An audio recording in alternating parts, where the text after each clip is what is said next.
이렇게 얘기를 했습니다. 민주당 통합은 어떻게 보십니까? 오늘 아침 라디오에 출연한 박주민 의원은 혁신당과 합당 가급적 빨리 해야 되고 당명은 더불어민주당으로 가야 된다라고 오늘 얘기를 했고요. 그에 앞서서 김민석 총리나 그리고 한준호 의원은 합당에 대해서 반대. 김민석 총리는 조금 유보적이었던가요? 어제 3프로에서? 네. 예, 이게 합당 처음 제안 발표가 나왔을 때는 사실 어떤 여론조사에서는 찬성 비율이 막 70%, 80%막 가까이 가기도 네. 했었거든요. 예. 근데 오늘 발표된 걸 보면 상당히 낮아졌어요. 그렇기 때문에 합당 이 논의는 길어지면 길어지고 지선이 다가오면 다가올수록 이게 힘을 잃을 수밖에 없는 이슈거든요. 네. 그러니까 합당을 하고 싶은 쪽에서는 최대한 빨리 해서 마무리를 짓고 싶을 것이고 그게 아닌 쪽에서는 이제 최대한 좀 뒤로 미뤄가지고 천천히 하자라는 네. 쪽으로 가게 될 것 같은데요. 뭐 다음 달 정도 그러니까 벌써 2월이구나 이제 2월 다음 중에 주에. 이제 뭐 마무리 짓지 못하면 이거는 그냥 또 무산?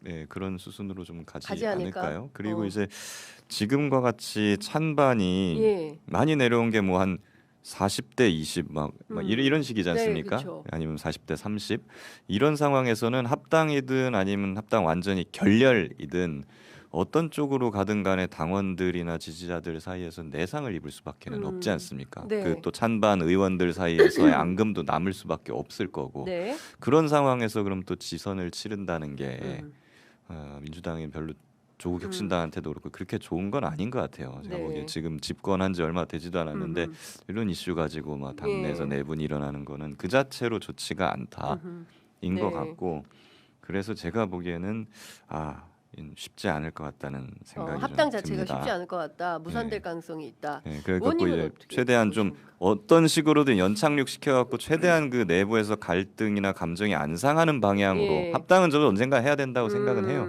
예, 근데 최대한 감정 안 상하는 방안으로 좀 출구 전략을 마련해야 되지 않나 네. 그런 생각이 들어요.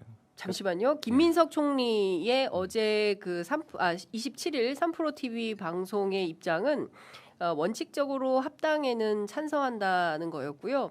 그 자연스럽게 언젠가는 그리고 원래 정상적인 상황이었다면 조국 대표도 민주당에서 정치를 하고 계셨을 것이고 하는 게 맞지 않나라는 생각을 원래부터 했다라는 것이고요. 그런 의미에서 합당 또는 통합이 정상적이고 자연스럽다라는 생각을 해왔다. 이렇게 의견을 밝혔습니다. 예. 네. 결국엔 시기의 문제죠. 시기. 예, 예. 시기의 문제인데 이번 지방선거 전에 합당을 해서 선거를 치르려면 아무리 늦게 잡아도 3월 중순 뭐 하순은 정말 급하죠. 예. 그 이후에 공천 과정을 끝내려면 3월 중순까지는 마무리가 돼야 되는데 네. 이게 스케줄상 쉽지는 않아 보여요. 네. 그리고 통상 어디하고 우리가 합칠까 물어보면 대부분은 합치는 쪽의 찬성이 처음에는 많이 나올 수밖에 없어요. 네, 이게 처음에. 갈라서자는 거는 반대가 많아도 예. 합치는 거야 일단 어감이 좋잖아요. 맞아요. 그런데 이게 지금 절차상의 문제가 제기되면서 당원들 내지는 지지자들 사이에 지금 이번 지방선거를 앞둔 합당에 반대하는 여론이 점점 높아지고 있는 것 같아서 결과는 좀 두고 봐야 될 것 같은데 정청래 대표는 어쩌면 이번에 정치적인 승부수를 던진 거죠. 이게 되고 안 되고가 뭐 되면 좋겠습니다만 만에 하나 안 되면 치명상을 입을 수밖에 없는 구조죠. 네. 그러니까 사실은 정청래 대표 입장에서는 이 안을 던졌기 때문에 이 안에 대해서 뭐 의원들이라든가 또 뭐 전체 이제 전당원 투표를 해야 될 텐데 전당원 투표 과정에서 어떤 결과가 나오느냐에 따라서 그 정치적 명운이 네. 좀 갈릴 수 있겠다라는 말씀. 지금 정청래 대표 입장에서 봐도 합당보다 사실 더 중요한 게 지방선거를 이겨야 되는 거고 이번에 지방선거는 민주당이 압도적으로 이겨야 되는 선거거든요. 네. 그냥 이기면 본전도 못하는 선거잖아요. 네. 그렇기 때문에 감정을 배제하고 좀 전략적으로 압도적으로 이길 수 있는 방향을 모색하는 것이 주가 되어야 된다라는 네. 생각이고요. 그리고 또 다른 나라 사례긴 한데 예. 제가 독일에서 살았었잖아요. 오. 독일에 독일에 보면은 사셨어요? 예, 기독교 민주당이라고 있어요. 기민당 메르켈 있죠. 총리가 예, 그럼요. 있었던 예, 예. 거기 근데 그 CDU라 그러는데 음. 독일 뉴스 보면 맨날 CDU라고 안 나오고 CSU가 같이 붙어 있거든요. CDU, 그래요? CSU. 뭐예요, 그게 그게? 뭐냐면 기사당이에요. 기독교 아, 사회당이라고. 연합 정치. 예, 그게 바이에른주 거기 가면은 기사당이라 그래요. 다른 주에서는 다 기민당으로 나오거든요. 그리고 선거가 끝나면은 이 둘이 합쳐갖고 항상 같은 당처럼 움직입니다. 그러니까 뭐 그런 일종의 어떤 느슨한 연합체도 있다. 선거연대. 예, 선거연대 선거연대보다 모델로 훨씬 더 이거는 강한 어.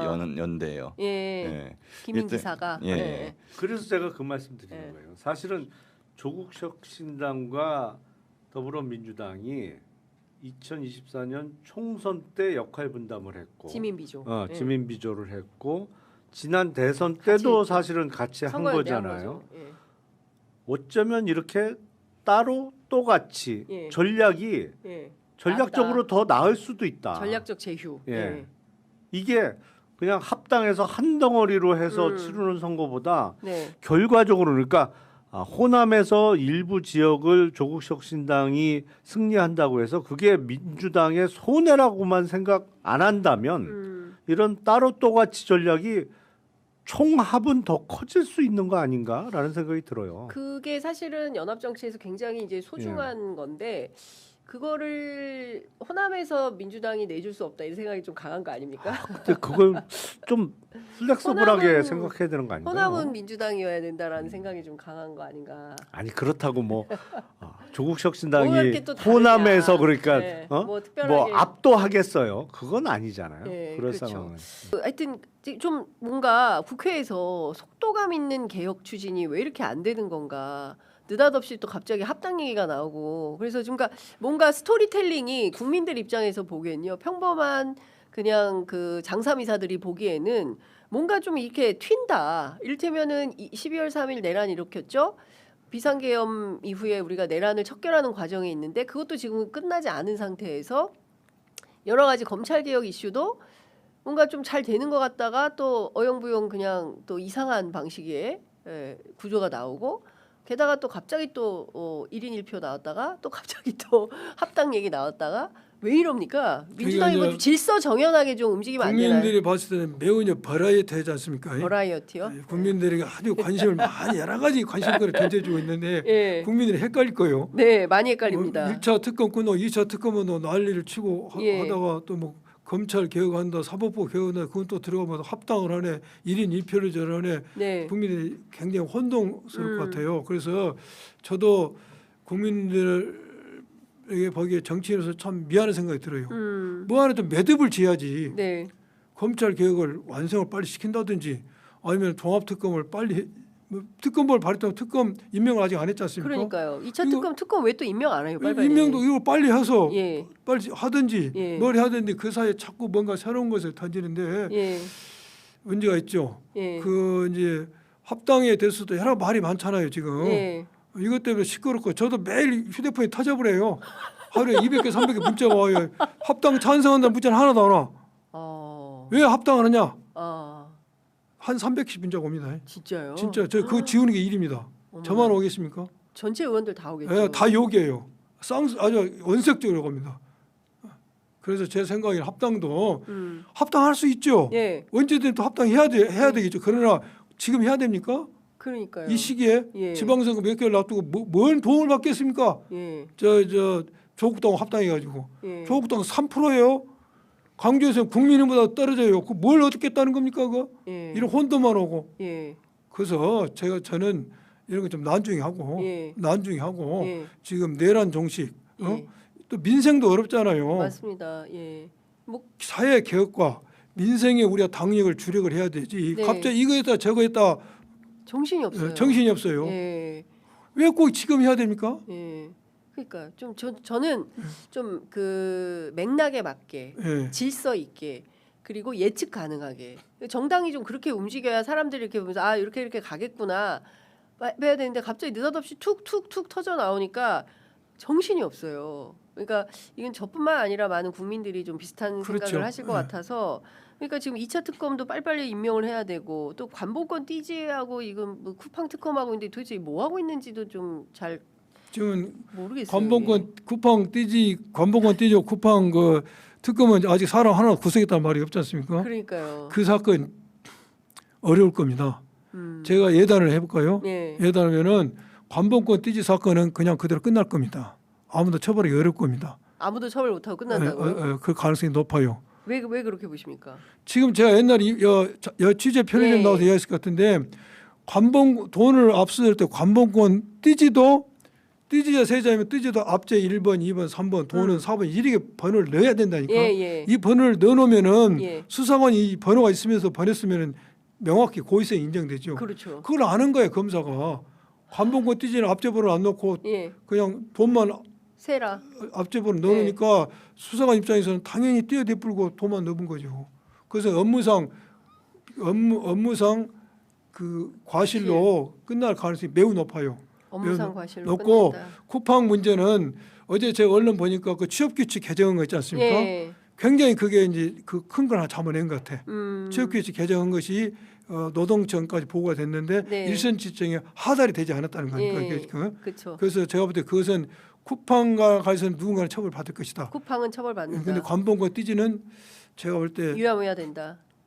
유야무야가 아니라 예. 이것이 고의가 아니고 과실범으로 될 것 같아. 고의가 아니라 과실이다. 네. 근데 중요한 것은 도대체 누가 건진한테 이 관봉을 줬냐? 5천만 원짜리 관봉권을 중요한 그것이죠. 그게 핵심인데 그래서- 그거는 없어져 버렸어요. 그래서 이번에 이제 이 특검팀에서는 예. 단지 띠지를 고의로 벌였냐 과실로 벌였냐에 초점을 맞을 것이나 더 수사를 발휘해서 예. 건지는 상황에서 5천만 원 어디서 받았냐를 밝혀야 돼요. 그렇습니다. 예, 그러면 이제 스타 되는 거예요. 예. 그래서 2차 특검은 굉장히 중요하다. 누가 2차 특검을 맡아서 어떻게 특검을 지금 특검을 예. 여러 물색을 하고 다닌 것 같아요. 아. 그래서 저도 몇 명 좀 추천을 했는데 공격이 좀 그렇고 했는데 몇 명 하셨습니까? 저도 한 명 했어요. 한 명. 제가 아주 수사력이 탁월하다고 생각하는 사람을 좀 추천을 하나 했는데 예. 될지 안 될지는 모르겠는데 많은 사람들이 고사한답니다. 지금 조은석 특검한테 많은 분들이 실망했지 않습니까? 예, 솔직히 말하면. 네. 야, 조은석 특검도 네. 최선을 수고는 했지만 다했겠지만은 예. 기대에 부응하지 못한 점이 많죠. 특히 이제 국민들이 봤을 때는 네. 국민들의 기대로 봤을 때는 많이 미흡한 거예요 지금 실은 김건희에 대해서 혐의가 인정되지 없다고 판단해버렸다는 것, 네. 또 검찰의 내란 개입법에서 밝히지 못한 부분 네. 이런 것은 약간 아쉬움이 많이 남죠. 근데 수사라는 게 네. 검사들이 솔로몬 같은 지혜를 가지고 있는 사람들한테 똑같은 사람들이에요. 그래서 국민들은 많은 기대를 하지만은 또 수사를 하다 보면 쉽지 않아요. 예. 내가 늘 강조하지만 조서 한 줄기, 조서 한 줄, 예. 조서 한 줄의 자백 조서를 받기 위해서 소쩍새가 한송이 국가직 범부 두은 것처럼 예. 검사는 수시간의 밤을 새워야 됩니다. 수사 그리 어려운 거예요. 어렵죠. 그 권성동, 윤영호 두 사람에 대해서도 그 재판 그 1심 선고가 있었어요. 그렇죠. 근데 1억을 받은 것에 대해서 징역 2년이 선고가 됐습니다. 권성동 의원이요. 뭐 많은 의원들이 뭐 이게 유지가 되면은 이제 의원직 상실이죠. 예, 상실이다. 근데 저는 그거보다 좀 이해가 안 되는 게 권성동도 계약서는 없었잖아요. 계약서 없었죠. 근데 이건 또 인정을 하지 않았습니까? 예. 그게 뭡니까? 계약서 없어서 무죄하고 김건희는 예. 계약서 없는데 권성동은 또 유죄했어요. 계약서 일관성이 그러니까 없어요. 본인의 주장 일관성이 이제 없다는 것이 노인성 판사의 없다는 것인데 예. 권성동과 윤영호 준 사람 원래 형량이 적습니다. 네. 근데 권성동 2년이 선고됐는데 아주 기계적인 것이죠. 네. 4년의 절반. 예. 절반을 하게 되면 통상 항소를 하지 않습니까? 그런데 그보다는 좀 높이 줄 필요가 있었죠. 예. 이 사람의 신분과 그동안에 전혀 반성하지 않고 이 혐의를 인정하지 않지 않습니까? 그렇습니다. 근데 거기에 대해서 양형 사유 이걸 썼더라고요. 예. 검사로 15년, 예. 국회의원 16년, 그러니까요. 그게 31년간 왜 예. 공직에 이바지했다. 이바지? 이바지. 그걸 양형 사유 썼어요. 예. 공직에 이바지입니까? 공직을 이용한 거지. 그렇죠. 공직을 이용해 이 자는 앞에 이 자는 같은데 네. 이거 이바지했다고 했어요. 이바지 공헌했다 이것이죠. 이것은 공헌한 게 아니죠. 공직을 이용한 거 아닙니까? 그러니까요. 그래서 매우 판결 자체가 우스꽝스러운 거죠. 어떻게 보면. 이 우인성 판사에 대해서 그런데 보수 언론들은 칭송하고 있습니다. 형사법 전문가다. 그리고 이 사람은 항상 재판정에서 증거만 가지고 재판하는 사람이다. 아주 깐깐하고 꼼꼼한 사람이다. 그리고 심지어 오늘 국민일보는 어떤 표현을 쓰냐면 이재명 대통령 손원원 사건도 무죄. 이거 저 뭡니까? 그 유튜버 강용석 변호사 이 사건도 무죄를 한 사람이니까 넘어가. 뭐 이런 이유로 들려요. 예, 그러니까 과거에 마치 비상계엄 했다 치고 그리고 이것은 정쟁이었으니까 여야 다툰 거니까 그냥 넘어가, 그냥 끝내. 뭐 이런 식의 주장을 하는 것처럼 들리는데 이런 점은 어떻게 보세요? 이런 식으로 보수 언론과 국힘이 주장한다면 우리 사회에 미래가 없는 겁니다. 미래가 없는 거지. 이렇게 하면은 미래가 없는 거. 이것은 이쪽이냐 저쪽이냐 떠나서 진실을 가리고 그렇습니다. 우리가 새로운 세계로 나가겠다는 지금 준비거든요. 맞습니다. 그런데 이런 것을 아전 인수격으로 해석한다면 우리 사회 미래 없는 겁니다. 정치인들이 그러면 안 되죠. 저는 그 지금 뭐 나오는 내용들을 뭐 마치 우인성 판사가 굉장히 이제 거룩한 문장으로 준엄이 꾸짖었으니 이걸로 그냥 끝내자라는 식의 주장을 설파를 하고 있어요. 수사를 뭐라고 합니까? 특검을 말로 준엄에 끊고 끝내죠. 오늘 의원님 말씀 가운데 제일 재밌었던 게 내가 소 100마리 키우는데 농림부 장관 한 마리 그냥 갖다 주시고 내가 키우는 소야 그냥 뭐 너무 재밌었습니다. 농림부 장관 가져라고도 안 했어. 무죄. 이 사람 지금 무죄예요 그러면. 그러니까요. 아주 그냥 뇌물 천국이 되겠습니다. 뇌물 천국이 되죠. 답답합니다. 오늘 말씀은 여기까지 드려야 되겠습니다. 말씀 잘 들었습니다. 감사합니다. 합당. 네. 지금 핫하죠. 어떻게 제일 핫한 드디어. 이슈인데 사실 실시간 댓글에는 다 그 얘기밖에 없어요. 댓글에는 계속 합당 얘기밖에 없어요. 사실. 우리가 뭐 박근혜 얘기, 한동훈 얘기 잠깐 하더라고. 이정주 화이팅.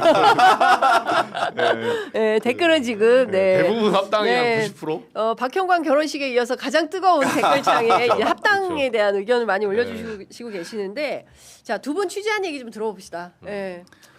일단 그 조국혁신당 같은 경우에는 그 가장 고민되는 지점이 그런 것 같아요. 그러니까 의원들의 분위기는 의원들은 사실 나와서 얘기하고 하진 않지만 의원들은 큰 정당으로 들어가는 것에 대해서 큰 거부감은 없다.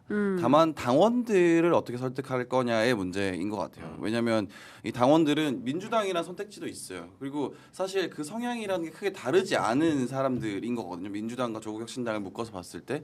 근데 왜 조국혁신당을 찍었느냐라고 했을 때는 더 선명하고 더 개혁적이기 때문에 내가 조국혁신당을 찍었어. 그러니까 한마디로 말하면 난 세빙선이 좋아 하기 때문에 조국혁신당을 지지해. 난 여기 당비를 내는 사람들이야. 이 사람들을 어떻게 설득해낼 수 있는 거냐. 그러니까 이 사람들을 데리고 다시 그럼 우리 본선으로 들어갑시다라고 하는 것이 설득이 가능하겠느냐. 요 문제가 좀 있고 지금 그리고 그 계속해서 뭐 지방 선거에 나갈 예비 후보들이 사실은 내부에서 다 정해져 있는 상황인데 조국혁신당은 작은 정당이기 때문에 그 사람들을 어떻게 잘 융화할 것이냐. 그러니까 이게 지역위원회가 조국혁신당도 있고 민주당도 있잖아요. 그 지역위원회에는 지역위원장도 있고 뭐 청년위원장도 있고 뭐 쭉 있단 말이에요. 그분들을 어떻게 잘 융화시킬 것이냐에 좀 큰 문제가 있다. 그래서 좀 그 내부에서는 좀 그런 고민을 많이 하더라고요. 그리고 하지만 내부의 평가는 어쨌든 합당은 될 것 같다. 그런 정도로 보고 있는 것 같습니다. 어때요? 이정주 기자 취재한 내용 좀 설명해 주세요. 저는 이제 두 가지인데요. 이제 내부에서 민주당하고 조국혁신당의 온도차가 좀 있는 것 같아요. 지금 온도차 있는데. 온도차가 많이 있는 것 같은데. 많죠. 박형광 기자 말대로 합당은 언젠가는 될 것 같다. 거긴 오케이. 근데 왜 지금이냐? 첫 번째 이 문제가 있고 두 번째는 그 프로세스에 대한 문제도 있어요. 합당 자체에 이제 소위 말해서 이게 합당을 하면 서로 거래가 맞아야 되거든요. 그러니까 아니 예를 들면 바나나를 파는 사람과 사과를 파는 사람이 있다면 서로 교환을 했을 때 서로 이득이 돼야 돼요. 이득이. 이게 겹치는 과일이면 의미가 없거든요. 윈윈 할 수 있는 전략. 상호. 그래야 이제 거래가 되고 무역이 되는 건데 민주당은 과연 뭐가 플러스인가? 여기에 지금 물음표가 찍혀 있더라고요. 민주당은 뭐가 플러스인가? 근데 제가 봤을 때는 그 민주당 의원들이 이제 세 가지 정도 지적하는데 첫 번째는 뭐냐면 전체 지선을 이제 2월 5일부터 예비 경선 후보 봤잖아요. 네. 근데 불과 이제 서너 달밖에 안 남았어요. 얼마 안 남았죠. 예, 사실상 그러면 경선까지는 6월이 선거기 때문에 한 2달, 3달 남았다 보면 돼요. 그렇죠. 예, 3달 정도 남았죠. 예, 그 사이에 경선 다 끝납니다. 예. 원래 2월 안에 다 정리가 돼야 돼요. 사실. 그렇죠. 근데 이번에 김경시 의원도 있지만 제가 취재한 바로는 사실은 지금도 교통정리 다 끝났어요. 시군구 의원은 줄 다 섰어요. 맞아요. 네. 예, 자기 나름대로 물론 경선 해봐야 되지만 네. 그럼 내부에서 민주당 나름대로 그 후보들이 지금 4,000개 정도 자리가 있잖아요. 네. 지선은. 근데 거기 나름대로 줄을 쫙 서가지고 자기 나름대로 매핑을 해놨거든요. 근데 조국 혁신당이 들어오잖아요. 네. 아까 박 기자 말대로 12명의 의원들이 지역위원회, 그러니까 이 당협위원회, 국민의힘 같은 경우 네. 지역을 먼저 정해야 되고 왜 비례니까. 그리고 그거를 선점하고 배분해 준 건 당연한 거예요. 아 저는 그거를 소위면서 합당을 하면서 야 니들이 12명이 어디 자리 잡으려 그래? 그건 안 되죠. 합당을 안 하려면 몰라도 하면 내주는 건 당연한 거예요. 그렇죠. 어느 정도 지분을 줘야죠. 당연하죠. 예. 이게 합당의 수순이거든요. 근데 그게 지금 선거전 앞두고 하면 어떻게 되냐면 이 12명 사람들의 그 사람들의 지역위원회가 또 정해지만 그 사람들을 따르는 밑에 시군구 의원들이 생길 거예요 분명히. 네, 그렇겠죠. 그래야 나중에 총선을 치르죠. 자기 밑에 자기 개파를 형성해놔야 총선 때 경선할 때 유리할 거 아닙니까? 그렇습니다. 그러면 여기 뭘 마포 갑을 가든 은평 갑을 가든 어디를 찍었어요. 가는데 그 사람들이 가려는 장소 어딜까요? 물음표죠. 그렇죠. 그러니까 지금 민주당 안에서 무슨 말이 나오냐면 민주당의 지선에 출마하는 시군구 의원 전부를 적으로 만들어 놓은 거야. 그렇지. 네, 맞아요. 다 긴장을 하고 있어요. 네. 우리 지역 온 거 아니야? 그러면 조국 혁신당에 몇 명, 12명 몇 명을 보면 고향이 어디고 이 사람은 강원도 어디더라. 대구 갈 리는 없잖아요. 네. 본인이 대구라서 대구 가면 그건 신경 안 써요. 근데 수도권이나 뭐 경기도 민주당이 좀 유리한 곳에 오려고 할 거 아니에요. 그쪽 지역 위원회에서 벌써 소문이 다 나고 있어요. 네. 아, 이 사람 여기 올 것 같은데? 고향이 여기니까 여기 좀 집중되던데. 플랜카드 많이 붙였잖아요, 또. 그렇죠. 네. 그러니까 그쪽을 공략할 거라 해서 몇몇 타겟 지역이 바짝 긴장을 하고 있어요. 네. 그리고 그쪽이 아닌 지역도 우리 쪽이 오면 싸워야 되는 거 아니야? 이걸 지금 판을 벌려버리니까 네. 합당을 하고 싶어도 평시에는 그러니까 평시에는 친구가 될 수 있는데 네. 이렇게 긴장될 때 오게 되면 선거라는 게 결국 제로섬 게임 성격이 있거든요. 네. 그러다 보니까 적대적으로 변하게 돼요. 그래서 지금 민주당의 단순히 의원들이 아니라 풀뿌리 민주주의 그 아래에서 출마자들이 동요를 하고 있어요. 이 경계의 심리가 너무 세다. 그렇죠. 네, 그리고 두 번째가 제가 이거는 짧게 드리면 그러면 이거는 실리적인 부분이라 하면 정무적인 부분 이게 맞아요. 정치 공학적으로는 우리가 합당을 하면 지지율이 몇 프로 오를까? 합당을 해서 지역구를 어떻게 배분할까? 그럴 수 있어요. 정치는 그게 하나의 수단이거든요. 네. 저는 현실을 인정하는데 그럼 명분상으로는 뭐가 있냐면 조국 혁신당이 과연 명분상으로 지금 강미정 전 대변인 성비 사건 있죠. 네. 제가 어제도 오늘도 통화하고 왔어요. 강미정 전 대변인. 지금 거기가 어느 정도냐면 앞에 있는 사건 다 집어치우고 없다 치고요. 제 뭐 집어치운다는 게 아니라 얘기 안 할게요. 그거는 차치하고라도 예. 최근에 연루된 사람도 있죠. 네. 제가 실명 말은 그런데 그 김땡땡 대변인하고 예. 노래방 가서 이제 그 강제추행 사건으로 네, 결국은 네. 여러 사건 중에 예. 13개 사건 중에 예. 그걸로 지금 해가지고 2월 9일 날 재판하거든요. 검찰이 기소했어요. 네. 불구속 아, 그 대변인을. 네, 불구속 네. 기소했어요. 그 대변인 말에 의하면 예. 이거를 처음에 판단한 윤리도 잘못됐고. 아, 이 자기는 대변인은 네, 대변인의 주장이 맞다면 네. 만약 자기는 안 했다고 하잖아요. 당이 잘못한 거예요. 네, 조국 혁신당 윤리 해체해야 됩니다. 유죄로 판단했거든. 예. 경찰도 유죄로 송치시켰어. 네. 경찰도 해체해야지. 예. 검찰도 기소했네. 이 사람 말이 맞다면 그걸 예. 보도한 저까지 예. 기자, 검, 경, 예. 당도 다 잘못된 놈들이에요. 예. 이 사람 지금 일루미나티에 사는 거야 그러면. 나를 죽이려고 예, 다. 이놈들이 협작하구나. 예. 이 정도 되면 예. 이게 지금 혐의가 짙은 거예요. 사실상 이걸 했다고 보는 게 더 이 성비위 문제도 제대로 못한 정당이 그렇죠. 무슨 합당이냐 이런 그렇죠. 말씀이신 근데 그 거죠? 관련된 거기서 끝나지 않고 이 사람 재판을 받는데 네. 그 당시에 노래방에 함께 있던 관련자들 있죠. 예. 이 사람들이 강미정 전 대변인 최고에 고소했어요.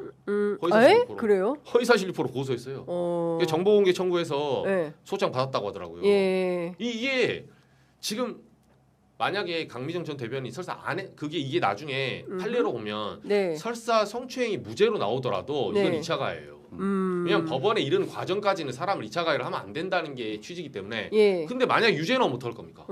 무죄여도 2차 가해인데 유죄 나오면 이건 2차, 3차 가해한 거예요. 네. 아니 세상에 피의자한테 성추행을 당한 강제추행을 당한 피의자한테 고소하는 사람이 어디 있습니까? 네. 그 관련자들이 지금 허위사실을 고소해가지고 강민정 대변인이 지금 사실은 구제를 받아야 되는데 네. 핍박을 받고 있죠. 근데 조국 대표 보세요. 단 한마디를 안 하.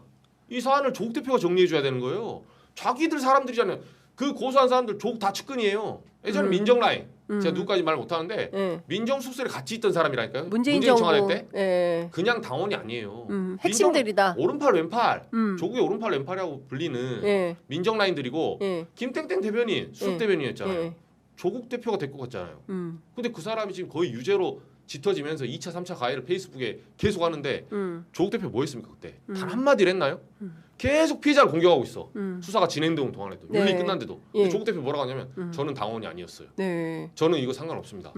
이거는 이 정치 도의상 당대표 자격이 없어요.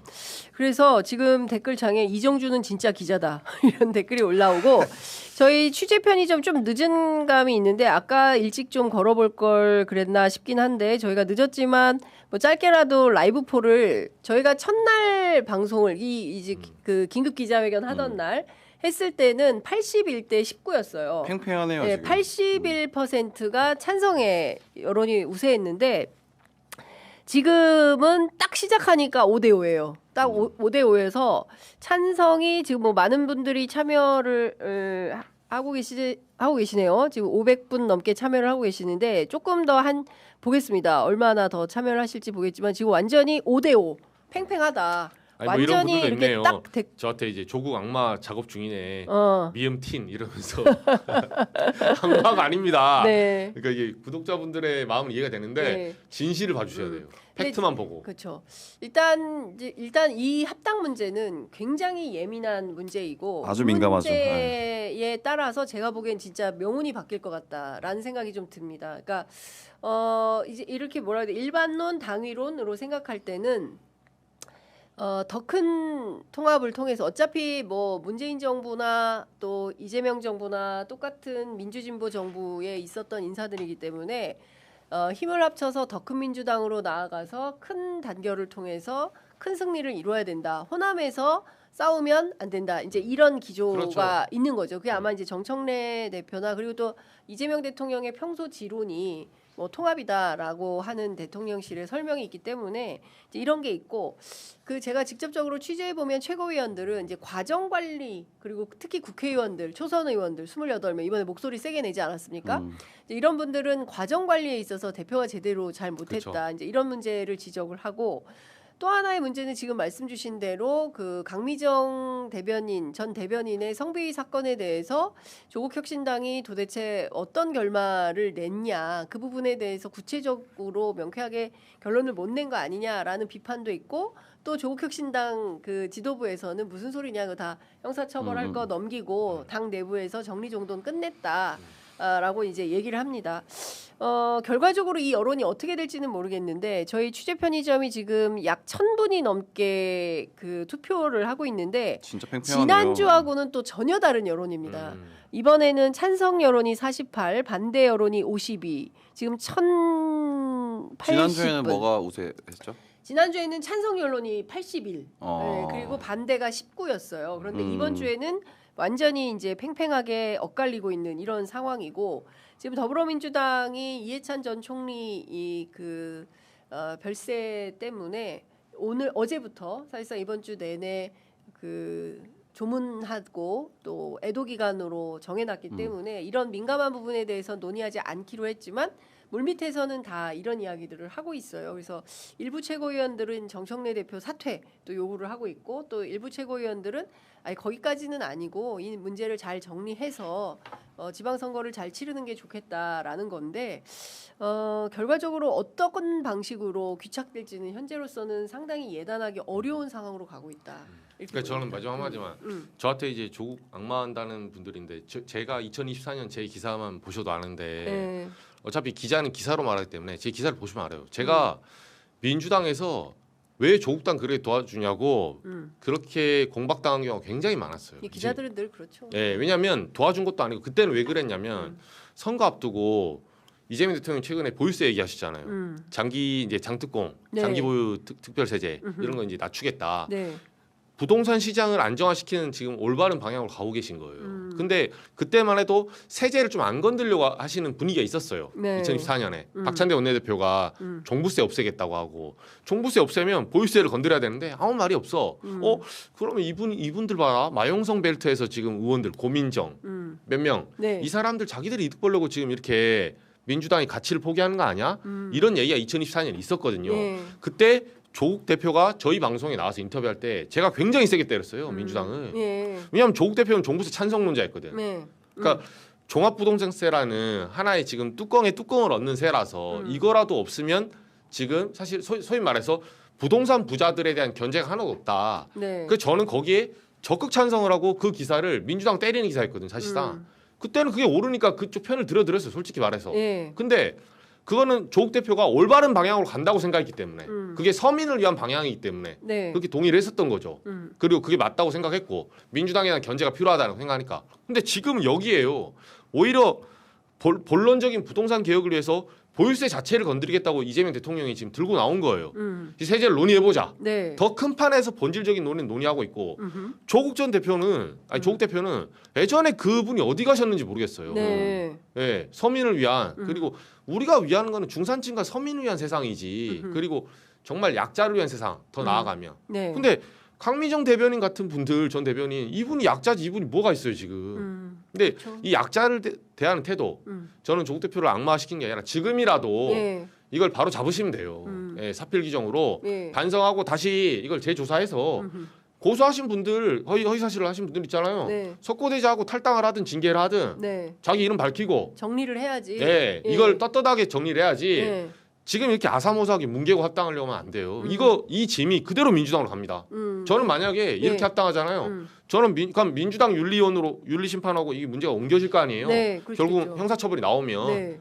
나머지 왜냐하면 합당이 된 다음에 지금 고소한 3명이 민주당의 당원이 되지 않습니까? 지금 탈당하지 않는 한 그런 예, 거죠? 지금 네. 탈당 안 하고 있으니까. 예. 그러면 이론적으로 아 그렇게 그분들 탈당이나 출당이나 제명 조치도 없어요. 당원이에요. 네? 예. 진짜? 예, 그 상태에서 지금 강미정 전 대변인을 고소했다니까요. 강미정 전 대변인은 탈당했잖아요. 예. 결과적으로. 예. 근데 아니 잘못을 저지른 사람은 아랫목에서 등 따시고 배부르게 희희낙낙거리고 있고 오히려 피해자는 밖에서 엄동소란히 떨고 있으면 이게 과연 조국 대표가 말하는 그 사회권 있는 7공화국? 7공화국의 토대가 이게 맞아요? 사회권 선진국의 토대가 맞냐 네. 이런 사회적 약자들에 대한 보호도 제대로 못하는 그렇죠. 정당이 아니 자기 무슨 집안에 소리를 그거 하나 하느냐. 해결 못하면서 무슨 사회권 7공화국 얘기를 합니까? 이게 굉장히 어려운 문제도 아니에요. 네. 그냥 하나 정당하다 보면 그런 일이 있을 수 있거든요. 네. 저는 그 일이 발생했다고 뭐라는 게 아니에요. 국민의힘도 있고 네. 민주당도 있고 윤리 가동하는 게 다 그런 이유예요. 일은 있을 수 있는데 거기에 대처하는 방식이 정치적으로 얼마나 공정하냐, 네. 얼마나 깨끗하게 하느냐 사람들이 지켜보고 있습니다. 네. 하여튼 지금 무려 1536분, 1542분이 44분 계속 올라갑니다. 투표하고 있는데요. 정말 여론이 팽팽합니다. 대신 찬성은 48, 반대 여론이 소폭 우세합니다. 반대 52, 찬성 48. 어제 시사인도 여론이 이제 이렇게 비등비등했다고 하는데 지난주하고 이번 주는 취재 편의점 여론도 상당히 많이 달라졌다라는 점을 느낍니다. 중요한 건 여론도 여론이고 그리고 중요한 건 더불어민주당 그리고 조국혁신당 각각 당원들의 판단과 선택 이게 제일 중요하지 않나 싶습니다. 이번 주가 지나면 새로운 주에서는 이 논의가 본격적으로 진행이 될 걸로 보여요. 어제 제가 취재하니까 최고위원들도 무슨 소리냐 이 문제는 그냥 절대로 넘어가지 않을 거다 반드시 그리고 절차를 밟아야 된다. 정청래 대표가 격을 갖춰서 사과도 해야 되고 그리고 전당원 투표로 어떤 마음을 결정할지 끝까지 가야 된다라고 하니까요. 지켜봐야 될 것 같다라는 말씀을 좀 드리겠습니다. 그러니까 이 사실 합당에 대해서 한마디만 하면 이 합당이 뭐 대통령에게와 상의를 잘 했느냐 이 부분에 대해서 당원들이 많이 궁금해하시는 것 같고 네. 또 대통령에게 이게 뭐 좋은 점이 있느냐 이런 부분에 대해서도 좀 걱정이 있는 것 같아요. 근데 이게 사실 합당이라는 게 당위성 합당을 해야 되느냐와 그리고 합당에 지금 이렇게 발표하는 게 맞느냐 이 두 가지를 좀 떼어놓고 봐야 된다고 보는데 사실 맞아요. 이게 합당을 이런 식으로 발표하느냐에 대해서 사실 많이들 분노하고 혹시 뭐 정청래 대표가 자기 정치하는 거 아니냐 땀만 먹은 거 아니냐라고 의심하는 그런 마음들이 많이 커져서 약간 좀 그 마음이 반대로 많이 바뀌는 그렇죠. 것 같아요. 네네. 합당을 반대하는 마음으로. 근데 이게 사실 당위성만 놓고 봤을 때는 대통령에게도 크게 나쁘지 않은 선택이거든요. 합당이라는 것이. 왜냐면은 이 지방선거에서 양진보 정당이라고 하는 그 두 정당이 격전지에서 격돌해서 서로 싸우고 그러면은 그렇게 해서 만약에 민주당이 그 조국혁신당한테 지는 지점도 분명히 있을 거고 서로에게 굉장히 타격을 입히는 그런 선거가 된다고 하면 사실 이게 국정 동력을 떨어뜨리는 하나의 좀 계기가 될 수도 있는 부분이거든요. 그럴 수 있죠. 그러니까 이게 사실 대통령 입장에서도 리스크를 좀 최소화하는 차원에서도 합당은 좀 이점이 있다. 요 정도의 좀 시각도 좀 볼 필요가 있죠. 있다 생각을 합니다. 근데 왜 하필이면 코스피 5천에 그렇죠. 하필이면 우리가 이진관 판사의 해설을 다 마무리하기 그렇죠. 예, 전에 그건 문제죠 상당히. 그때 예. 왜 이런 샴페인을 터뜨려서 찬물을 확 끼얹어 버렸냐 이제 이런 것에 대한 비판. 그리고 저는 이어지는 아까 것 말한 같습니다. 강미정 대변인 사건을 잘 마무리하고 합당하는 네. 거는 저는 괜찮다고 생각을 해요. 그 부분이 네, 그 전제가 예. 몇 가지 정지 작업을 해놓고 깔끔하게 네. 이런 분란이 없게 그 다음에 합당을 하는 게 맞다. 그쵸. 시기나 예. 명분을 가지고. 예. 근데 합당 자체를 반대하는 게 아니에요. 뭐 기자들이 반대할 이유도 없고. 기자가 예. 뭔데 반대를 합니까? 하든 말든 상관없는데 기자가 반대한다고 안 합니까? 맞습니다. 네, 그건 당내 전혀 그런 거 내용이 아닙니다. 이제 이런 몇 가지 이거를 예. 없애고 걸림돌을 없애고 합당한다면 음흠. 그게 시너지가 나지 않겠냐. 네. 이제 네. 이 소리죠. 합당을 반대하는 사람 많지 않아요. 그렇습니다.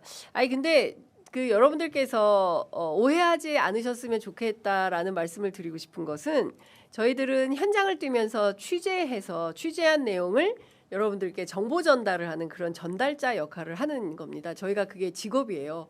여러분들이 궁금해하시는 거를 관계자에게 직접 묻고 답을 들어서 전달해주는 역할. 그래서 저희들이 너는 무슨 생각이야? 뭐 이걸 밀어붙여 이렇게 한다고 해서 뭐 신문에서 사설 쓰고 무슨 칼럼을 쓰고 뭐 이렇게 해서 자기 의견을 피력할 수는 있지만 이 현장을 뛰는 기자들이 취재한 내용을 말씀드린다는 점을 좀 잘 이해해 주시면 좋겠다라는 말씀을 좀 드리겠습니다. 2,000분 될 때까지 좀 지켜보도록 하겠습니다. 2,000분이 넘어서 최소한 2,000명의 의견을 모아서 근데 여러분들의 진짜 의견을 갤럽이네 갤럽. 2,000명이면 갤럽. 예, 2,000명을 모아서 팽팽하네요, 말씀을 팽팽해, 좀 진짜. 들어봐야 될 것 네. 같습니다. 저희가 또 이것 좀 여쭤볼게요. 아까 말씀드린 대로 이 합당 문제는 지금 어떻게 민주당에서 논의가 가고 있는 겁니까? 일단 좀 나눠서 설명을 좀 해주시면 좋을 것 같아요. 이 합당 자체에 대한 예. 이제 원론적인 공감대는 있다라고 저는 예. 이제 생각이 되는 부분이 있고, 그리고 이 부분과 관련해서 당내에서 가장 조금 이제 문제 제기가 나오는 부분은 미리 사전에 조율되지 않았다라는 부분인데, 그 부분에 대해서는 사실 정청래 대표가 거기에 대해서 사과드린다, 했죠. 사죄드린다라고 했고, 이건 사과할 각오로 이 의제를 던졌다는 것까지 확인이 됐고, 그렇다면 이게 굉장히 큰 이슈이기 때문에 대통령 내지는 그 청와대와의 사전에 어떤 조율, 네. 그런데 이게 기본적으로 당무여가지고요. 청와대에서 조율할 수 있는 영역 자체가 안 되다 보니까 네. 정무수석 전현직 정무수석 이 홍익표 또 우상호 이건 대통령의 지론이었고 대통령의 뜻이었고 네. 거기에 대해서는 사전에 이제 연락을 받았다라고 해서 이 부분이 물론 이제 이현주 최고위원이나 강득구 황명선 최고위원이 이건 우리가 체크를 해봤을 때는 사실과 다르다. 대통령은 사전에 인지는 못하셨다고 하더라. 이렇게 얘기를 하고 있어서 그 간극은 있습니다만 결과적으로는 그 방향성대로 나아가는 첫 발을 뗀 것이 아닌가 이런 생각이 듭니다. 자, 우리 신 변호사님은 이 합당 문제 말씀하셔가지고 지금 댓글창에도 비판이 많이 들어오는 것 같은데. 저는 네. 제가 정당 혁신 운동을 5년째 해오고 있기 때문에 네. 그 정당 민주주의라는 가치는 국민의힘에서 훼손됐을 때만 목소리 내고 민주당이 훼손했을 때는 침묵한다? 그건 제가 용인할 수 없는 제 소신이니까 네. 그 부분의 평가를 저는 받아야 된다는 생각이 들고요.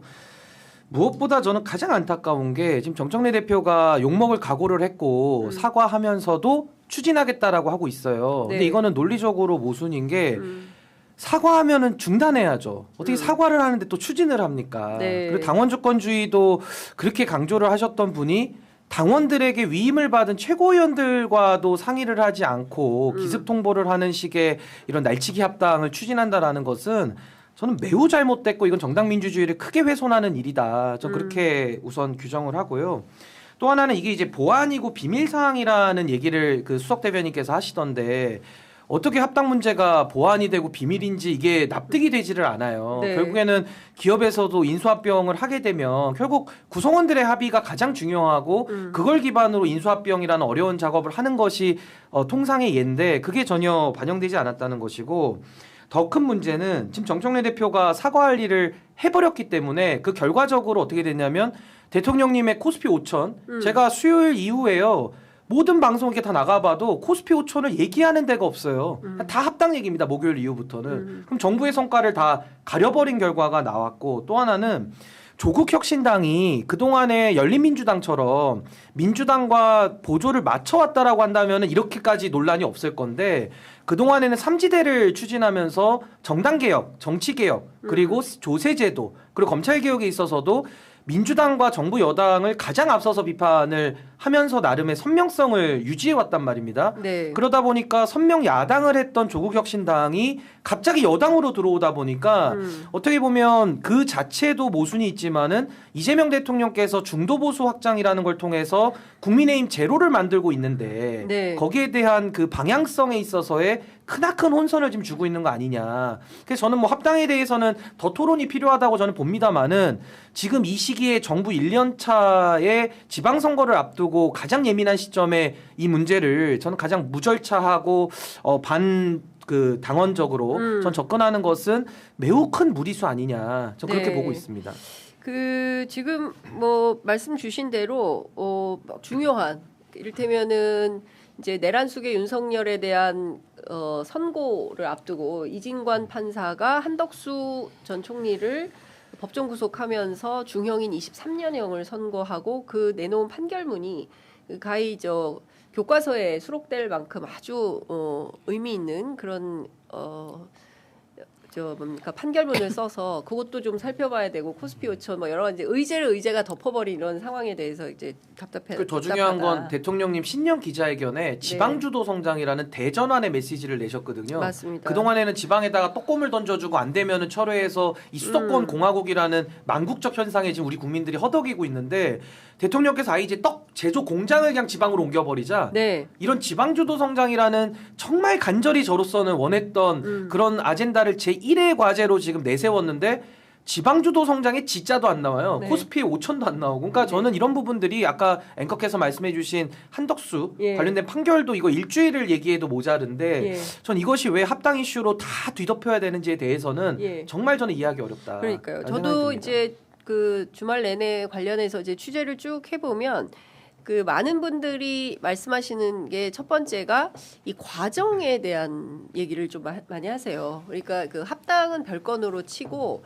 이 과정을 지도부하고의 충실하게 의논을 왜 안 했을까? 그러니까 당시 이재명 대통령 대표 시절에는 하여간 논의가 끝날 때까지 새벽 1시가 되든 2시가 되든 지도부 다 집에 못 가게 붙들어 두고 끝까지 이제 그 관철될 수 있도록 논의가 합의될 수 있도록 했는데 그 부분에 대해서는 정청래 대표가 좀 부족했던 거 아닌가라는 비판이 나오는 것 같고요. 두 번째 그럼 합당을 하지 말까? 또 그건 아닌 것 같아요. 근데 이제 의제를 던졌으니 지금부터 이 의제를 가지고 의논을 해서 두 달 안에 어떤 결론을 내자라는 거고 그것은 민주당이나 조국혁신당이나 똑같이 이 전당원 투표를 통해서 의견이 수렴될 것 같은데 그 과정에 대해서도 이제 앞서 이제 사과는 했으니까 이후에 어떻게 할지 그 논의를 하자라는 거고 우리 이제 신 변호사님은 아니 사과하고 그냥 넘어갈 일이냐 사과했으면 일단 중단하고 이 문제를 어떻게 할지를 실제로 당내에서 충분히 의견을 취합한 후에 로드맵을 가지고 뭔가 가야 되는 거 아니냐 이제 이런 입장인 것 같아요. 근데 실제 민주당 안에서도 좀 부글부글 하시는 분들도 있긴 한 건데 그 과정과 절차에 대한 이슈 말고 합당에 대해서는 어떻습니까? 오늘 뭐 겸공에서 여론조사한 건 압도적으로 합당 여론이 우세하다 이렇게 나온 것 같더라고요. 예. 오늘 제가 박지원 의원 뭐 말씀하시는 것도 듣고 이랬는데 기본적으로 선거는 현실이잖아요. 특히 네. 서울 수도권에서는 이 부분이 어떻게 될지 모르는 거고 그리고 항상 박빙이었고 그때 조국혁신당이라는 이 외곽에 있는 정당이 뭔가 민주당이 마이너스가 되는 그런 뭐 선택을 할 가능성이 뭐 없을 수도 있지만 그런 변수를 통제해야 되는 이 과제가 분명히 있는 거고 또 이른바 이 이삭줍기라고 해서 이제 민주당에서 공천에 탈락하거나 제대로 이제 공천 본선까지 가지 못하는 주자들의 어떤 다른 선택지가 열려 있는 거는 분명한 사실이고 그러면 그 교통 정리가 언제 돼야 될 것인가와 관련해서는 이 부분이 지선을 앞두고 하는 것이 낫냐, 초승선을 앞두고 하는 것이 낫냐와 관련한 고민이 있었을 거라고 이제 보여지는 부분이 있고 그렇기 때문에 저도 이제 여러 이제 대한 언론에서 이제 여론조사를 그 했을 때 거의 일관된 거는 합당 자체는 민주당 지지자분들이나 당원분들이 좀 공감대를 표하고 계시는 것으로 알고 있습니다. 네, 그 더군다나 이 부분 제가 한 말씀만 드릴게요. 그러니까 이거는 네. 굉장히 중요한 부분이라서 그러니까 실익의 부분이 가장 중요하잖아요. 네. 그러니까 예를 들면 합당이라는 게 뭐 정답으로 정해져 있는 건 아니고 민주당 입장에서는 당에 도움이 되면 내지는 아까 장윤미 변호사님 말씀하신 대로 당의 손해가 명백하면 당연히 합당을 해야 되는 것이고 반대로 당의 이익이 안 되고 손해가 없으면 합당을 할 이유가 없는 거거든요. 네. 그 선명 야당 역할을 또 조국혁신당이 했기 때문에 그러면 하나하나 따져보면요. 민주당 지지율이 40%고 조국혁신당 지지율이 지금 2, 3%입니다. 20배 차이가 나요. 근데 이거를 왜 40% 정당이 먼저 제안하는지가 납득이 되지를 않고 또 하나는 지난 이재명 대통령 되실 때 그 대선 기억나시잖아요. 사자구도였거든요. 네네. 이번에도 사자구도가 유력합니다. 왜냐하면 민주당이 조국혁신당을 합당하면요. 당연히 개혁신당하고 국민의힘도 합당할 오히려 명분을 주는 거거든요. 네. 그럼 사자구도로 가는 게 훨씬 더 나은 건데 다자구도니까 지난번에 정의당 권영국 후보 나왔을 때 합당 얘기가 나왔나요? 이재명 대통령이 못 이긴다라는 불안감이 있었나요? 전혀 없었거든요. 그러고서 정리됐거든요. 네. 근데 이제 와서 지방선거 때는 불안하다. 그러니까 합당해야 된다. 이거는 논리적으로 말이 되지 않는다. 그리고 또 하나는 대통령님 지지율이 60%예요. 네. 민주당이 40%고 국민의힘이 20%입니다. 네. 그럼 민주당 입장에서는 국민의힘 지지율이라고 하는 20%를 쫓아갈 게 아니라 대통령 지지율 60%를 쫓아와가지고 40%, 45%, 50%, 55%를 가야 네. 그래야 더 대승하고 오히려 보수 종말까지 더 가능해지지 않을까요? 근데 그렇죠. 이거를 갖다가 조국혁신당과 합당을 해서 선명 야당과 손을 잡으면 국민들 입장에서는 아 그럼 도대체 민주당이 만들려고 하는 나라는 조국혁신당의 DNA야 아니면 민주당의 DNA야 이재명의 DNA야 이 혼선이 있을 수밖에 없어요. 근데 가장 정치에서 안 좋은 게 두 가지 메시지를 동시에 내는 거거든요. 그러니까 좌회전 깜빡이 켜고 우회전으로 간다라는 이 과속 난폭운전이 되는 건데 저는 지금 민주당이 선택해야 될 건 딱 하나라고 봅니다. 이재명의 민주당을 더 공고히 해서 네. 중도보수 실용에 관한 관점을 더 이야기를 해도 저는 충분히 승산이 있는데 왜 굳이 갑자기 유턴을 하고 그 기어로 치면은 R이죠, R. 후진기어. 네, 네. 후진기어 R을 넣어가지고 왜 뒤로 가면서 우왕좌왕하는 모습을 보이냐. 왜 보이냐. 이게 오히려 당의 이익인지에 대해서 예. 미리 토론을 하고 제안을 해야죠. 근데 네. 이거 갖다가 답은 정해놓고 그냥 합당은 무조건 해야 돼.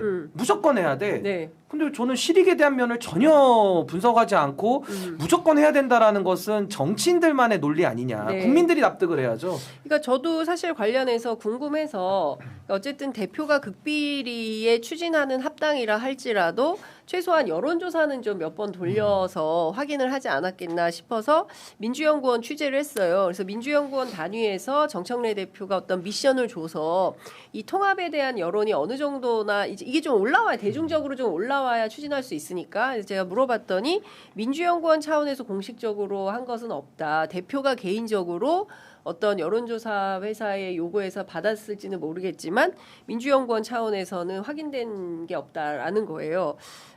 그리고 또 어제 조승래 사무총장이 기자 간담회를 하면서 흡수통합 얘기가 나오니까 이게 또 공이 또 딴 데로 좀 튀는 상황입니다. 민주당이라는 큰 생명체 안에서 조국혁신당 DNA, 왜냐하면 DNA를 잊지 말아야 된다라는 게 이제 그 진보 DNA를 잊지 말아야 된다는 게 조국 대표의 메시지였는데 어쨌든 큰 생명체 안에서 조국혁신당이라는 DNA도 잘 섞이게 될 거다. 그래서 이른바 이제 흡수통합.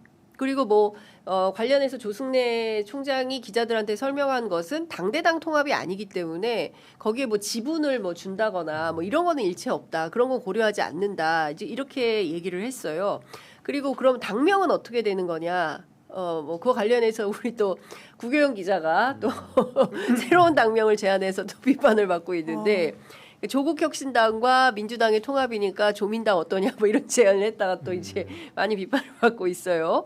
근데 그 당명도 그냥 더불어민주당으로 가는 거다. 이제 요렇게 얘기를 해서 지금 또 논의가 또 한 바퀴 또 엉뚱한 방향으로 좀 튀고 있는 이런 상황인 것 같은데 일단 지금 그 다 떠나서 이해찬 전 총리의 애도 국면이긴 합니다만 물밑에서 흐르는 이런 어지러운 것들을 민주당 차원에서는 질서 있게 좀 가져가는 논의 절차가 필요한 거 아닌가 싶은데 너무 당연합니다. 예, 내부에서 좀 어떻게 의견을 좀 교합해 가고 있습니까? 아마 더 이제 논의가 있어야 될 이게 워낙에 지난주에 좀 전격적으로 이뤄진 부분이 있어가지고요. 네. 근데 민주당 당원 113조였나요? 그러니까 민주당 당원을 보면 합당이라는 건 당연하지만 전국 당원 대회를 개최해야 됩니다. 전국 당원 대회를 피치 못하게 개최하지 못하면 거기 위임 기간에 네. 해서 이게 뭐 지도부 단위에서 아니면 일부 뭐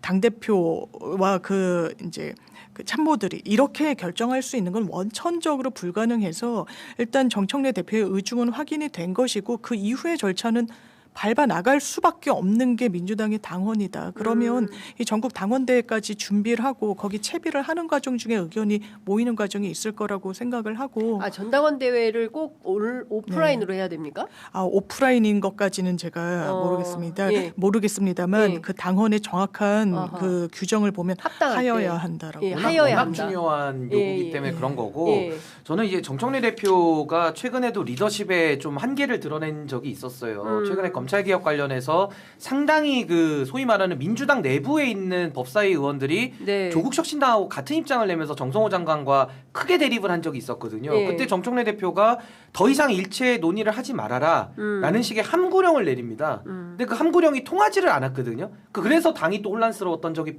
불과 한 1, 2주 전의 얘기입니다. 네. 근데 이번에 이런 합당이라는 아까 장윤미 변호사님 말씀하신 대로 당원 대회에서 최종적으로 결정해야 되는 가장 큰 중요한 문제를 지금 굉장히 절차를 무시하면서 가다 보니까 절차 문제도 있지만은 그동안의 정청래 대표가 줄창 그 주장해왔던 당원 주권 시대, 당원 주권을 위해 가지고 가겠다, 당원들에게 무조건 묻고하겠다라고 했던 것이 완전히 지금 모순 배치되고 있거든요. 그래서 지금 일각에서는 당원 주권이 아니라 당대표 주권 아니냐 이런 얘기까지 나오고 있어요. 예. 그러니까 지금도 1인 1표제에 관여해서도 어제 정청래 대표께서 페이스북에 당원 주권을 또 언급했거든요. 예. 그러면은 내가 유리할 때 당원들의 투표로 해서 내가 유리할 때는 당원 주권이고 또 내가 불리해서 이거는 왠지 던지면 당원들이 다 싫어할 것 같은데 그럼 내가 구국의 결단이야 라는 식의 당대표 주권으로 좀 선택적으로 하는 거 아니냐. 그럼 저는 정청래 대표의 리더십이 더 힘을 얻을 수가 없죠. 예. 그러니까 이거는 명분의 문제고 본인의 말과 행동을 지키느냐의 문제기 때문에 네. 저는 당원 주권을 일관되게 이야기하실 거면은 합당 문제야말로 가장 중요한 문제이기 때문에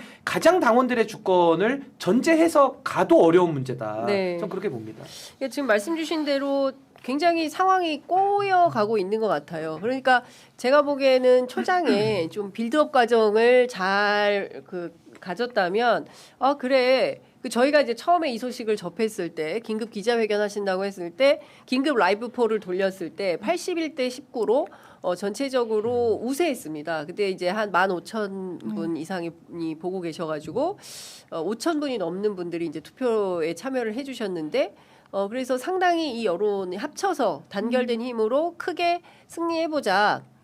지방선거 승리 전략 전략으로 나오는구나 이렇게 생각을 했는데 이후에 취재를 하면서 사실상 그 과정에 대한 민주성 요게 결여돼 있었다라는 점이 성토되고 적극적으로 또 최고위원들이 기자회견을 통해서 본인들의 입장을 밝히고 심지어 오늘 이현주 최고위원 같은 경우에는 라디오에 나와서 더 세게 입장을 또 밝혔다라고 합니다. 그러니까 오늘 원래 제주도에서 현장 최고위를 하기로 한 날인데 이해찬 총리 별세 소식에 이제 급거 취소하고 아마 다들 오늘 회의는 없었던 것 같고요. 오늘 그래서 최고위 회의가 네. 이 국회 본청에서 네. 원래는 이제 9시 반에 공개로 네, 되는데 공개 10시에 공개로 일정 공지가 됐고 예. 그래서 이제 비공개에서 논의하는 과정은 항상 이 30분 전부터 시작을 하기 때문에 그 과정은 있었고 네. 거의 오늘 또 이해찬 전 총리 돌아가신 문제가 이제 주되게 논의가 그러니까요. 됐습니다. 예. 중요한 것은 지금 이렇게 뭐 좀 막 어지러운 상황에서 저희 같은 미디어들의 역할은 질서 있게 논의를 가져가서 혼란이 좀 해소되고 그리고 주의 집중을 통해서 바르게 문제가 잘 토론돼서 정리되는 과정에서 역할 같은 게 굉장히 중요하고 필요해 보인다라는 생각이 좀 드는 건데요. 그러니까 저는 이제 최고위원 세 분은 이제 공개적인 기자회견을 그쵸. 했습니다. 강덕구, 이현주, 황명선 네, 최고위원이고 지금 더민초 소속의 28분의 초선 의원들이죠. 네. 이분들 뭐 김남희 의원, 뭐 김용만 의원, 김준혁 의원 등등등 해서 28명인데 네. 이 굉장히 적은 숫자가 아니잖아요. 큰 숫자죠. 그러니까 이제 의석수가 162석으로 알고 있는데 그 중에 지금 최고위원까지 합치면 한 30분 넘게가 지금 반발을 하고 있지 않습니까? 그렇기 때문에 저는 합당이라는 이 당원들 간에는 더 큰 이견이 있을 수밖에 없고 또 중도 국민들이 바라볼 때는 부정적인 시각이 압도적일 텐데 전 당내 의사 수렴도 되지 않은 채 이건 합당이 돼도 문제일 수도 있다. 그러니까 지방선거라는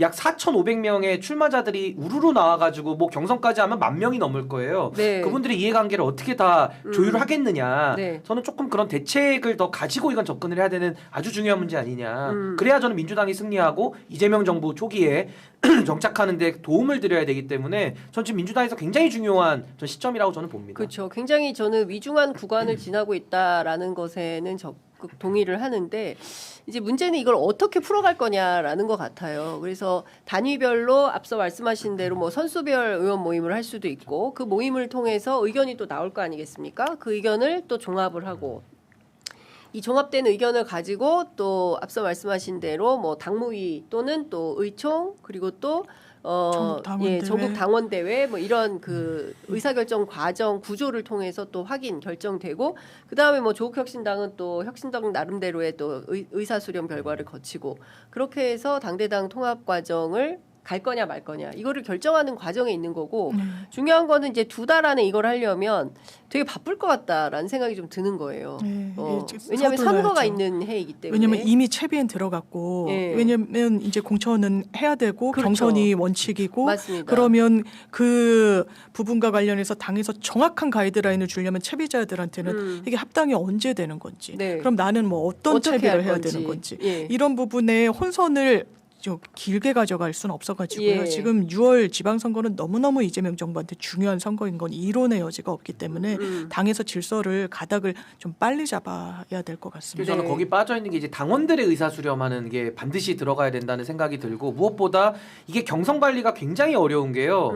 조국 혁신당 분들이 국민의힘 제로를 외치고 있거든요. 네. 그럼 그분들이 만약에 부산이나 경남이나 TK 지역으로 나간다고 하면은 이런 문제가 없을 거예요. 네. 근데 제가 볼 때는 100% 그분들이 호남이나 충청이나 대전 쪽으로 나가시려고 할 가능성이 좀 높다고 보거든요. 그러면 오히려 부산이나 경남 지역에서는 크게 다툼이 없을 텐데 네. 오히려 민주당의 지지 기반이라고 하는 호남이나 또 수도권 이 대전 충남 이쪽에서 아마 이 경선 관리가 굉장히 어려워질 거기 때문에 네. 아마 이거 의사 수렴을 선거를 앞두고 한다.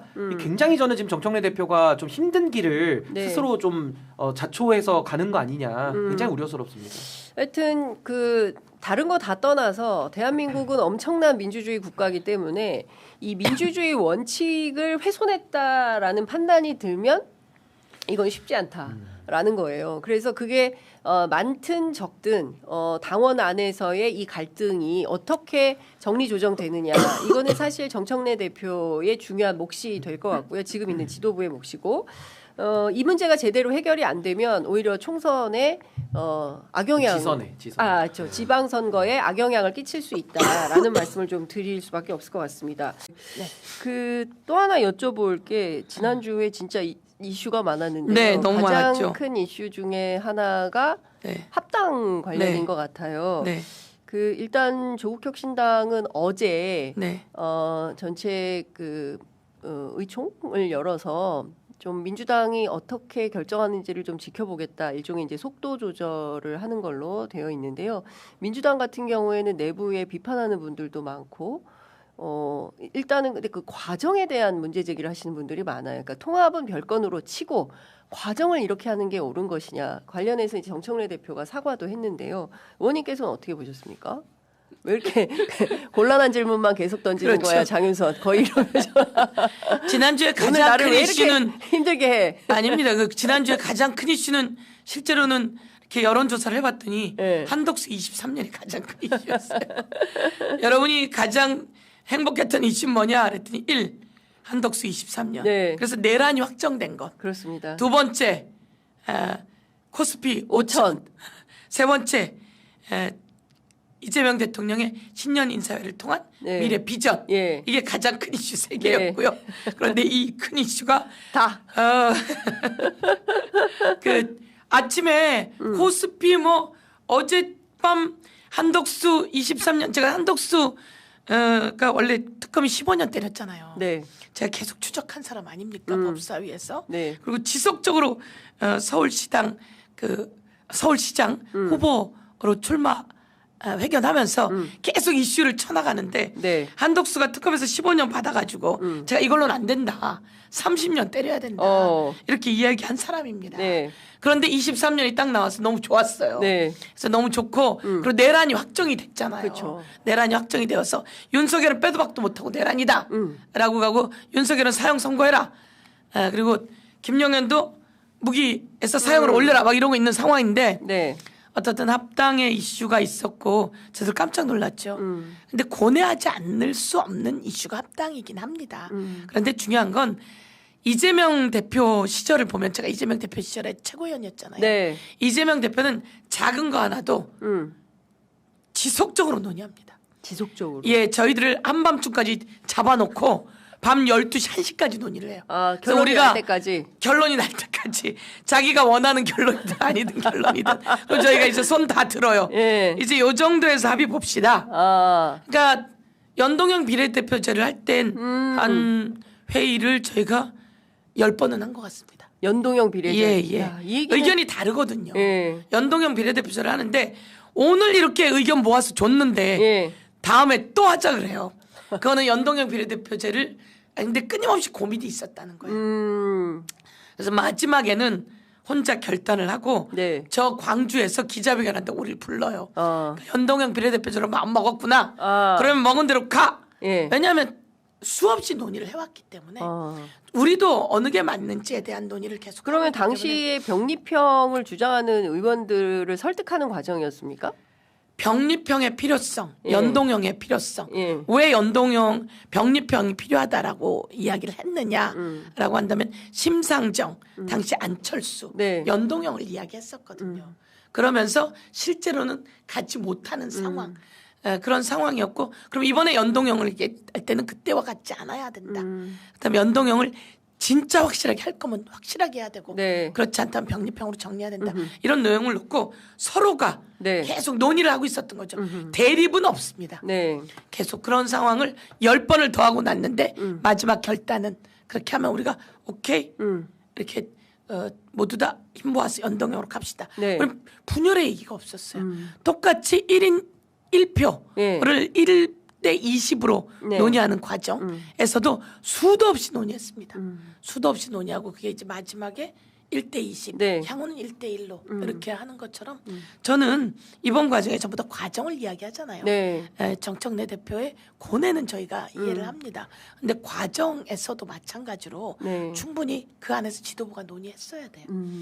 합당 이 선거를 앞두고 어떻게 선거를 치를 거냐. 네. 사실 다른 데는 크게 어떨지 모르겠지만 호남에서 좀 걱정이 있는 거거든요. 그다음에 이 부분에 대한 논의들을 충분히 해나가면서 네. 한다면 결정을 낼 때는 같이 가는 것이고 예. 그리고 이 흐름이 사실 옛날하고 달라진 게 1대1 네. 당원 주권 이 얘기를 계속 해왔단 말이에요. 근데 이제 그래서, 정청래 대표 입장에서는 좀 극비에 추진한 합당 이런 판단이었나? 그래서 보안 문제 때문에 주변에 좀 말씀하시기가 저하되었다라는 후문이 들리더라고요. 네. 네. 근데 이제 선거 앞두고 네. 합당 이야기 할 수 있는 거 아니냐. 네. 그럼 이 선거는 합당을 할 거냐, 연대를 할 거냐, 뭐 여러 가지 이야기를 해나갈 수 있다고 봅니다. 네. 예, 그래서 그런 논의를 충분히 지도부가 하고 그리고 난 다음에 또 중요하게 단위별로 초선, 3선, 재선 네. 이렇게 좀 하고 예. 상임 고문들의 의견도 듣고 그러면서도 또 조국 혁신당하고 얘기하는 게 왜 사람들이 대강 그리잖아요. 그렇죠. 지금 선거 앞두고 어떤 식으로 할 거냐.